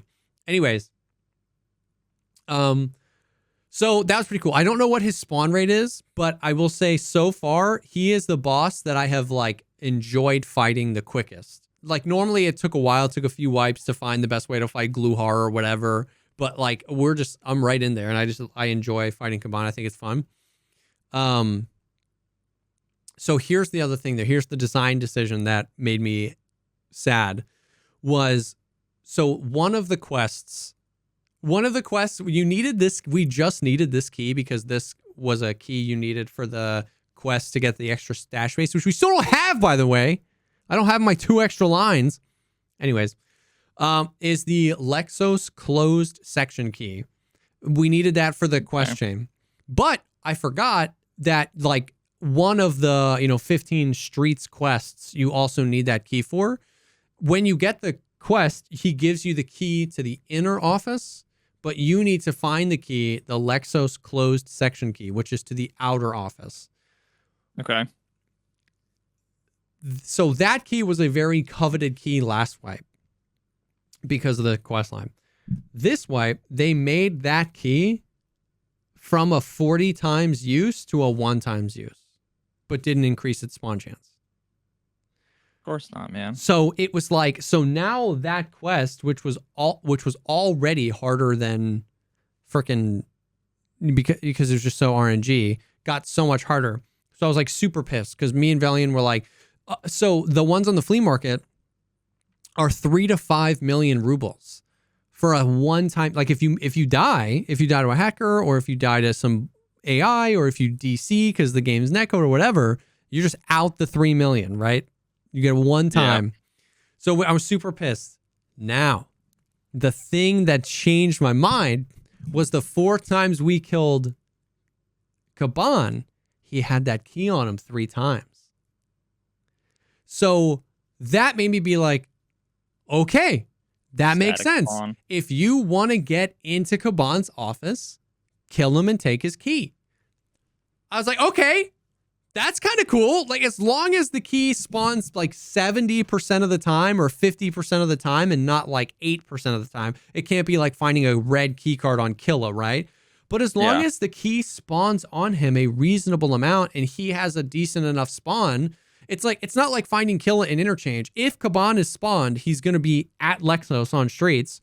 And as long as he has 50% chance to spawn the key, I think that's kind of okay. I would like it to be 100% chance to spawn the key to make the quest a little bit easier for people that don't have time to farm streets until they find Kaban. But we found in 10 raids, we found him 4 times. He had the key on him 3 times. And I was like, streamer luck. I was like, that's kind of cool. So that was something that I was at first very frustrated about, but I kind of wanted to give them props for. It's like I would still change a few tiny things about it, but we talk about this all the time where it's like they have so much lore built into the game. Use it, right? You know what I mean? Like they have these moments of brilliance. Like I love the Sturman key. I wish all the bosses had keys so that everybody would like we wouldn't have to complain about their loot because it would be whatever. They have so much lore in the game. Use it. If you want me to get into Kaban's office, have me kill Kaban. I like that. You know what I mean? So I thought that was kind of cool. That was just a little something. But step in the right direction. Step in the right direction for sure. Unless it's a bug, you're gonna find out that's a bug. Yeah, it's key is spawning 10 times more than it should. It's supposed to be 7%, not 70%. Yeah, no, they specifically excluded it from his loot table, but instead of doing that, they accidentally added it. Yeah. Sorry, our bad. Yeah, our bad. But that's Tarkov. That's everything that's been going on. How's things over in Diablo land? So they just had the trailer, I think probably because of Gamescom, the trailer for season 2. Oh. Which is in like October. I feel like it's like mid-October or something, which is like a while away. So naturally people are malding about why did you announce the thing and blah blah blah, and but all of the things that they announced, pull up real quick. Let me pull up the little patchy notes. The things that they announced are like all W's. Yeah. So they're adding 5 like end game bosses. Right now there's really like Uber Lilith, which is like she's just impossible and her fight's like kind of busted. Yeah. And then like that's basically it. There's like a new seasonal boss, but he like caps at level 80. So like you can just easily not really end game if you're although the cool part is that the cool thing that they did was that he's guaranteed to drop at least 2 items that have the item power at 800, which is kind of like, you know, fucking Kaban dropping the key. It's like, you know, it's a decent reward that like makes sense. But so I guess they're adding 5. And they said new and returning foes. So one of the big criticisms that people had was that there's a bunch of bosses that are in the campaign that like you never see again. And and a bunch of them are like throwbacks to old bosses. There's like Duriel, that's cool, and you know, and Mephisto and all this stuff. And it's like people want to fight them. Yeah. And they're in the game for 4 minutes and the fights are good. And then it's like, what the fuck? Yeah. So when they say new and returning foes, I'm assuming that they actually like listened and they're going to put some of those bosses or boss fights, you know, somewhere else so that you can do them, you know, repeatedly. Yeah. They're adding better target farming of unique and uber unique. So the ones that are like 1 in a trillion chance of getting, they're going to add target farming methods. So it's like, if you want this item, this is the place that you go to get it. Still super rare, but you can go here and do it. So, which I think is good. Although like the problem is that like the same people that say there's no end game because by like 72 they have all of the items. Like they already have all of the items, so they get mad that like a million things drop and nothing's ever going to be better than what I have now. Those are the same people that are like, I can never find the specific items that I need. So it's like they want them to be rare, but they want to be able to find it. It's like, which is it, right? Yeah. Like either you have to just do it's either like you want it to be a lotto ticket, or the alternative is it's basically like you know how to get it. It just takes a fixed amount of time. You know, if it's a 1% chance, then you do this run 100 times and you'll get it, you know, statistically speaking. Yeah. Then it's like less interesting and exciting when you get it. Yeah. So it's like, well, which is it, right? Like make up your fucking mind. You can't have it both ways. Either something you're super excited to get it because, you know, you just like won the lotto. Yep. And I'm not even talking about the uber uniques. I'm talking about like there are some items. There's like a druid item that's called Tempest Roar that like I don't remember exactly what it does. Let me just look at real quick. It basically makes it so that okay, that's it. So if you're a druid, your storm skills are also werewolf skills. So like there are a lot of buffs that say like your werewolf skills have they do more damage or they have less cooldown or whatever. So in that way, it's like hard to like almost like multi-class because you can only buff one or the other, whereas this makes it so that like you can be like an elemental werewolf. You're like double dipping. And and that's like one of the most powerful builds is just like a fucking werewolf that just goes around smacking things, and every time it smacks things, there's like lightning. Yeah. And so like that build,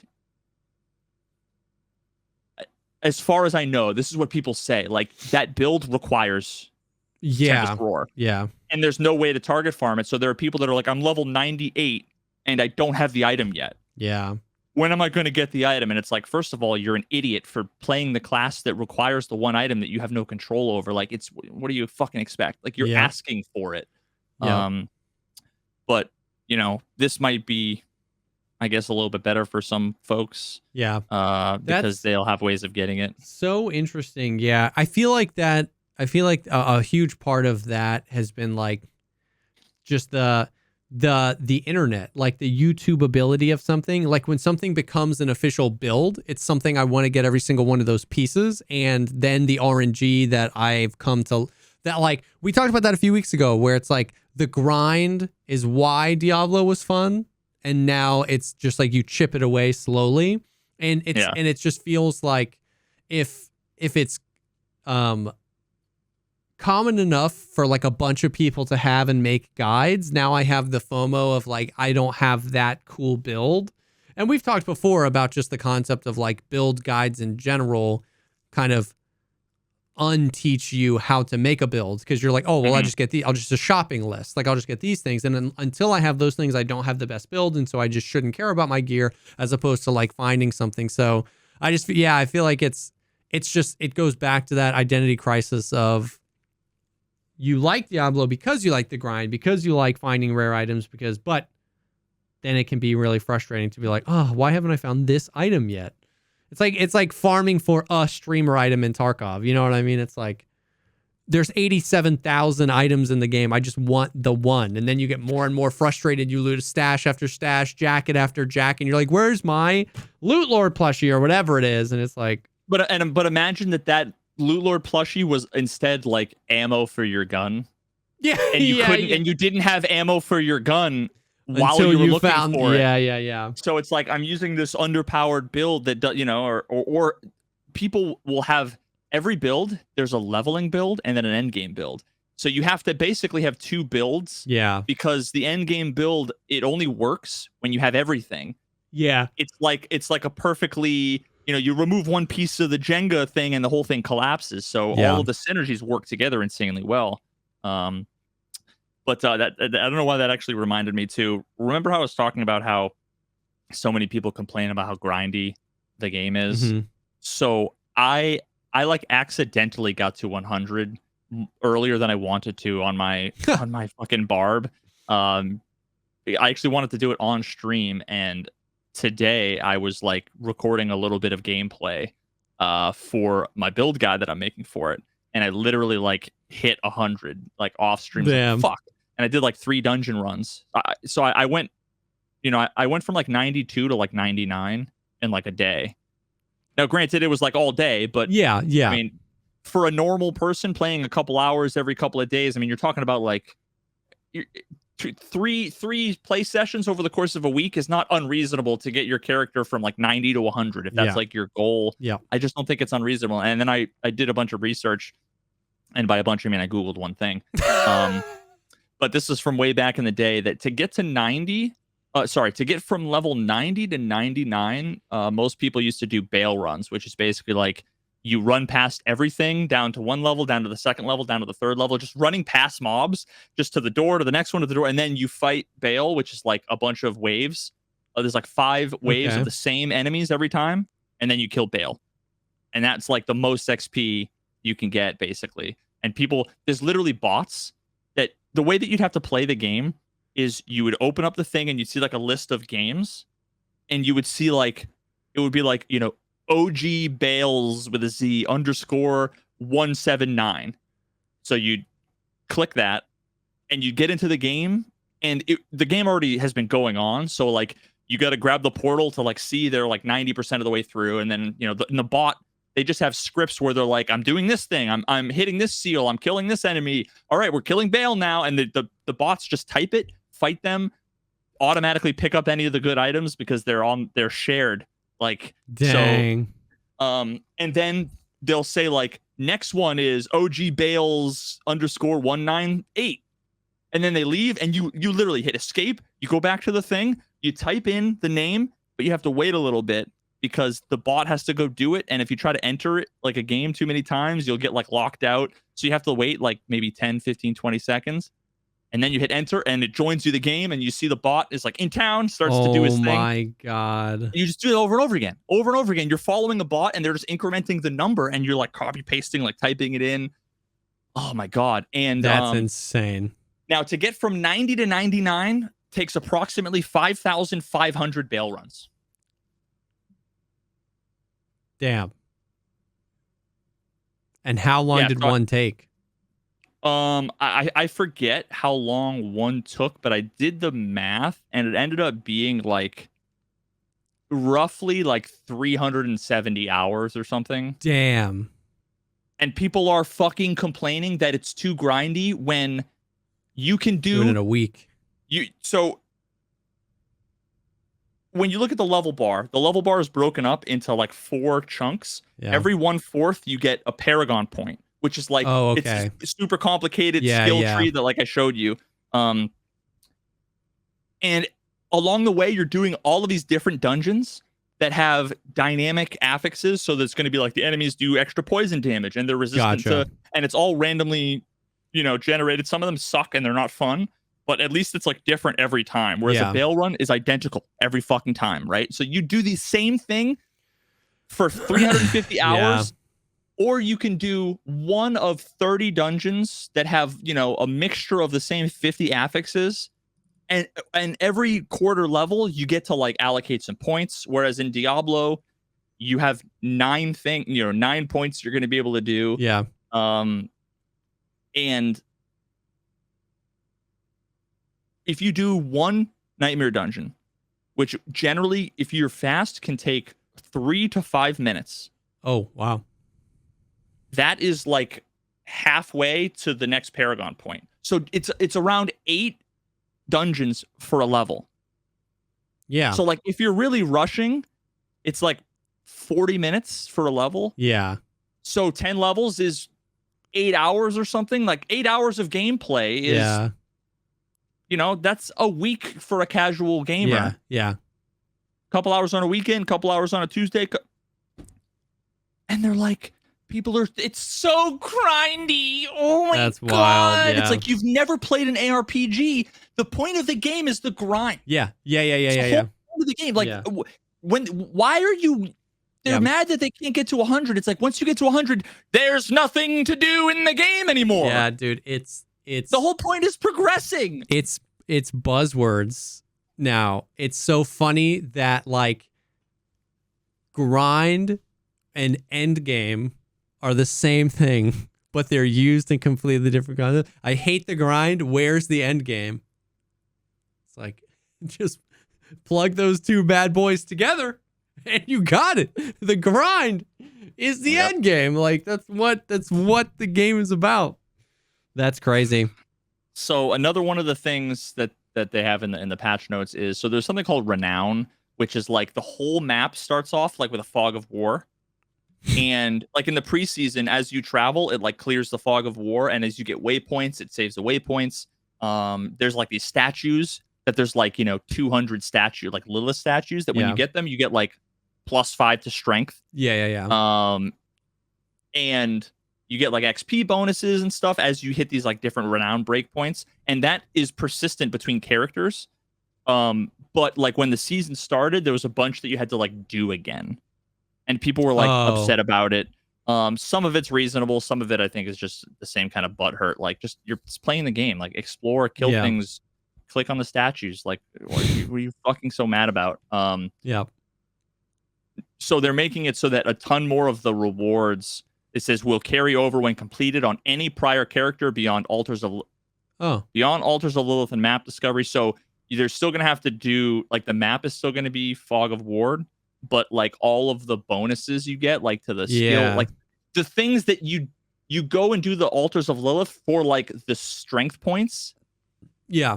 So it's like, that's what you care about. Like when you start a new character right now, at level 1, you already have like 15 skill points that you can allocate. Because okay. Gotcha. So at level 1, you start off way more powerful than you did last time because you've got like and it's kind of nice to have a little bit of a head start. You also start with like 9 potions instead of 3. Oh, yeah. Because every step along the way, you unlocked potions, skill points, upgrades, Paragon points, all this other stuff. So that is going to carry over. They also... It says vulnerable, overpower, and critical strike damage updates. So remember how we talked about how like how that's like the whole thing. Yep. I think they're gonna make some changes to balance that out. Interesting. Yeah. They're updating the elemental resistance systems. So we've been ignoring resistances. They haven't done anything. Oh. In every other game, like you needed max resistance was like 75%. You needed to hit that if you wanted to like remotely survive anything. Yeah. In like Diablo 2. But in like this game, you can just ignore resistances. They don't do anything. If you just replace every resistance stat with like armor or health, you're just better off. Interesting. So they're gonna fix that system. People got butthurt when you pick up all these gems, because there's all these gems that you socket in, and like it takes up a shit ton of space. You've got limited stash space. So now they're saying gems no longer take up inventory space, and they're adding the ability to search and filter your stash, which like people have been asking for. And these are like, this is like, honestly, I equate these to like, Nikita, why is there no like quick sell feature? And then Blizzard in 3 weeks is like, we're doing it. It's going to be out in a month. So it's like, once again, when I say they're listening, like you can't say that they're incompetent and they're not listening just because the first iteration had a couple of bugs and didn't do everything you wanted to in hindsight. It doesn't change the fact that the whole idea came from actual feedback and they're trying to implement it. Yeah. And like every time they do anything, if you ignore all the losers complaining in chats and on Reddit and stuff, it's just full of a bunch of W's. That's cool. That's dope. So I'm looking forward to that. I kind of like wish they hadn't announced it because now I just like want it now. Yeah, you're like, come on, give it to me. But yeah, so I just hit 100 on my barb, and making the build guide, it's like so in depth to make it right. Yeah. And I want to do another good one because last one got fucking hundreds of thousands of views. I'm like, I want to try to see if I can get the same kind of flavor from that. So like this morning I'm like, fuck, dude. I spent all this time the last couple of days in like build planners, writing everything down, explaining. I'm like, I don't feel like playing Diablo today after just editing and all that stuff. Yeah, like that makes sense. And I got to 100. When I come back to it, which is probably going to be in a few days. Yeah. I think I'm going to play do a hardcore playthrough. Oh, nice. I'm not going to take it too seriously. I know I'm probably going to die before level 30 or whatever. Yeah. I'm going to play a rogue just because that's what I'm comfortable with. That's what I've played a million times. But I think that's like going to be the most important thing. I'm not fumbling with like keys and for sure. Like how to play rogue. But I think I'll. Hell yeah. I don't know. I think I'll do that. So why not? I'm kind of looking forward to that. It's probably going to be a shit show, but I'll have to play the game differently, for sure. So it'll spice it up. Oh, and the renown and the map and all of those unlocks and upgrades, they're separate for hardcore. So I'm going to play the story all over again. I'm going to be unlocking literally so I'm going to be like playing super slow. Yep. But that's at least my plan, I think, for the next time I jump back into Diablo. Yeah. But right now, I'm playing some Baldur's Gate. Yeah. And I literally am like, right before we stopped, I'm like exactly where I stopped the last time I played. Oh. And I played for like 2.6 hours. Is like what Steam said was the one time I played. And then today, you know, I played for maybe like 5 hours, and I'm like exactly where I was. I've played like twice as much. Yeah. And I think all of the shit was still in the game. I just like missed it. Yeah. Because there's just so much you can do, and there's like 4 characters that are like a part of my party that I probably could have met in like the beta or whatever, that I just didn't, because I didn't go left at the fork. I went right. Yep. And, I'm having fun. It's dude, extremely well designed. The graphics are amazing. Yeah. I'm having to like learn a bunch of D&D mechanics that like I loosely know, because I've mostly am familiar with D&D. I played one campaign. But even then, it's like not like you do everything once. Yeah. There's so many things, you know. So yeah, I'm learning that. But I listen to a bunch of podcasts, and they're usually a little bit fast and loose with some of the rules and stuff and some of the mechanics. Yeah. So in video game form, there's a little bit more intricacy around around some of the stuff. I've heard such good things, man. Like, I wish I just had an alternate dimension where I could just like veg and play games for forever, because I really would like. I've watched a bunch of people play Baldur's Gate. Like, it just looks so fun. Yeah. So right now, I'm having fun. I am not yet. I might hit this point soon, but everybody. It's like unanimous. They're like game of the year. Yeah, easily. I've heard. That surprised me too. I've heard a bunch of people say that.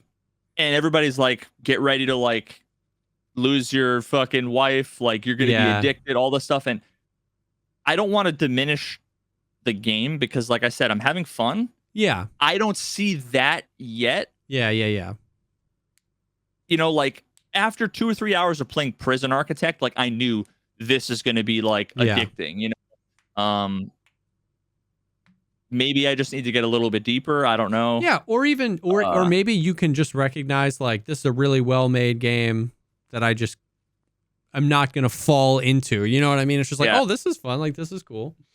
Yeah, but maybe, you know, I mean, I really haven't gotten any like gear upgrades yet. Yeah. So I probably don't even know how much I don't know. Yeah. So I'm totally keeping an open mind. But right now, right now, I would say Diablo IV is more of a game of year contender than Baldur's Gate. Again, I have hundreds of hours in Diablo 4, and I've got 5 hours, 4 or 5 hours in Baldur's Gate. So that's cool. I'll probably change my mind by the end of my stream today. You know, But I don't know. We'll see. It's good, dude. There's so much happening in gaming. Like Baldur's Gate, tons of people are still playing through. Like Kokarn has just finished his playthrough. He was like 150 hours. Like, I just had so much fun. Armored Core 6 comes out tomorrow. Starfield early access comes out really soon. We had the Tarkov wipe. Dude, just so much happening in gaming right now. Wish I could just play it all. Yeah, man. Just get a time machine. Yep. That's it. You can play a game and then like see how it goes, and then go back like a week and then play a different game, see how that goes, go back and then just play every game and then be like, which had the best outcome. Yep. Yeah, for sure. That would be great. That'd be wonderful. And then you just keep doing that, I guess, and you'd never die. I will never die. That's one of my favorite lines. Do you ever see Team America World Police? I've seen a bunch of clips. My friends love that movie, but I haven't seen the whole thing beginning to end. Oh, my ears. Fucking, we'll go out and watch a thing. Fuck. Jesus Christ. One of my favorite lines from that movie is it's like a cheesy parody on like, you know, the hero cop kind of thing, where the woman is like, I'm so in love with you. She's like, I will have sex with you right now if you promise me you will never die. And he just looks her in the eyes and goes, I will never die. I will never die. Just promise me you'll never die. That's it. Yeah. That's it. That's all you gotta do. Me and my wife very often are quoting that. Like, babe, I will never die. Just promise me you'll never die. That's funny. I'm sweating my tits off. Holy fuck, it's hot in here. Bro. Okay, so we moved, right? And the first thing we did before we even moved into the house, we bought the house. I had them install. It's right there. A mini split. You know what that is, dude? It's 69 degrees in here right now. Nice. And oh my God, it's so wonderful. Dude. Oh, it's just been so hot, and it's so nice not having to rely on a super loud window unit. Oh my God, dude. I love my new office. I gotta get that. I mean, we had them. So those are the like rectangular. Yep. That basically mini system, because then it feeds out to actually an entire system that just sits outside. Yeah. Yeah. So that's what we installed. It's probably been a couple of years now in our second floor. Okay. Or like the main floor, and in our bedroom, and in the second bedroom, which is like my wife's office. Yeah. But I'm in the basement, which is like the front is underground, the back is walkout. Yeah. Brick. Okay. So it's like having to go through the brick. That's true.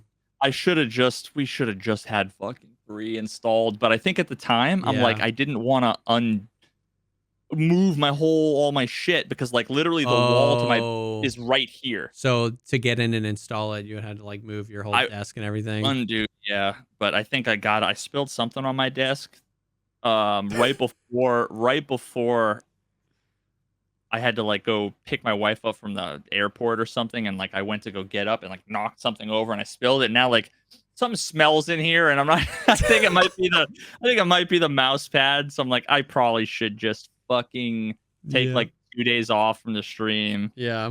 And yeah. Oh, it's so nice. I'm jealous. But yep. That's the stuff. That's the week. Got a lot of stuff going on in Tarkov, and a lot of stuff going on in gaming. But yeah, still having a good time. Still chilling. But yeah, thank you guys so much for hanging with us. Thank you so much to HelloFresh for sponsoring this episode. And just once again, such a huge thank you and shout out to the patrons. The support over there has been wild. Super excited to continue to create content for you guys under the podcast. It's been a really just fun outside of Tarkov and the normal content creation stuff thing. Like, I think from the beginning it was always just like a fun thing to do, and now that we can actually like do more of it, it's just, I don't know. Let's watch the King of. If you guys want any ideas, I want to watch the fucking King of Kong, dude, together. The King of Kong. Yeah. Let's just vibe, have like, chill and watch it. That'd be dope. Give it a try. That'd be dope. So yeah, patreon.com/the Pogcast pod. God, there's so many P's. I always get them wrong. The Pogcast pod. And yeah, as always, thank you guys for hanging. This will be live on YouTube and all the podcast platforms on Monday. Thank you guys so much, and we'll see y'all on the next one. Peace.